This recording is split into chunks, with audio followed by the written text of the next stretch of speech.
cookie ma'am आई कंगलेपाक लाक्तोरी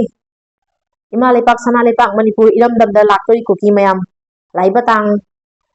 जनवरी की date 20 फाउदी आई मणिपुर इमा लेपाक कंगलेपाक लेनी लाइबा तांग 15 दगी लेरनी अदुगा अइना हाइजनिंग वाफमनी कुकी नुपी नोइना अफाव सासाना ngangbado ado noigi कुकी नुपी तरागा आई थंतागा सायंगनसी नोगी सु मयाई मफम अखोगी सु मयाई मफम दा कवरो नोगी हुरांग खुयाना तोबदु तोखरो अदुगा आई तांग कुनभाव इमा लेपाक मणिपुर सना लेपाक ता लेगनी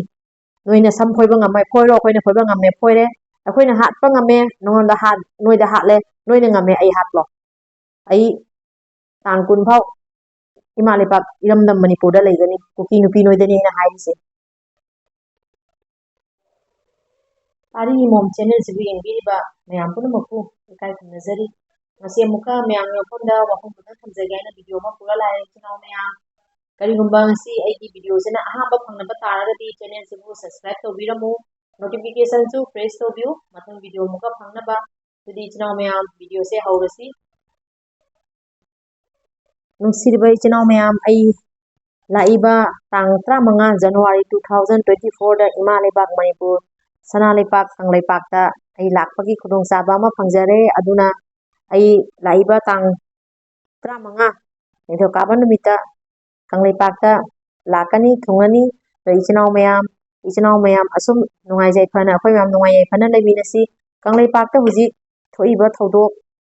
Maggi Thang अहुम दगी ngasi jawabla chathariba thodok se thani pan la ga thamapun changabani asiga aina ahamba lan horokpa matamda su akhoi gi angamba khara mateng pamba lakjagi group awoidaga do ngasi laktoi besana ai lanai oina lakjagi aina phirip lawjaraga laiba tang 35 January 2024 da ima lepak Kangleipak ता लानी इचनाव सिंगना लेरिबा आइगी इचनाव अखोगी ई मरी नुसिनरिबा अखोइदा लेनरिबा मरी से असि मरी सिना अखोइबो ngasi मिनुसी Manipur लेबा मितै अखोइ आसामदा लेबा मितै हाइबदी मितै नि अपुनबा अमा अखोइगी नुसिनबा मरी अमा से लई अदुना अखोइना कंगलेपाकता अवाना तारिबा इचनाव हुजी कंगलेपाकता युमै थादोखिबा मफम मांग खंगना रिलीफ कैम्प लेबा इचनाव सिंगदो आई ममांगसु लागा उनजकी दो हंदक अमुकमु आई लाक्चगे आइना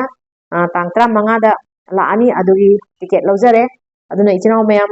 लागा अमु उनसी इचनाव मैम दो खरनी से वीडियो थांगपा ngamgadra ngamoidra khangde अदुना इचनाव मैम नि वफमदा असि वफमजे थमजगे आइना वीडियो सेमा आइना वीडियो सिगी माइगे दे सोशल मीडिया दे इचनाव सिंगदा थांगन जबनी खरनी खक्ति वीडियो से थांगपा ngamgadra ngamoidra ai khangde aina manipur da yowra kanda thabak kandaba taragadi ichinaw singi mafamda video soina thaja hapat charake aduga huji aina chatori base agiso wakan khara lei ado wakan se ai hayeng kona asum haijara age huji di ai imalepak kanglepak ta laani kanglepak ta laga ichinaw singa ngasi tha manga gi matung da yamukamu kanglepak ta laktori bani aduna ichinaw sing mathang video sidi kanglepak ki oina thanga charage Kangleipak ते इचनाव सिंगना कम मतो मोंगदा लेरी हुजी relief camp दे इचनाव सिंगना क्याम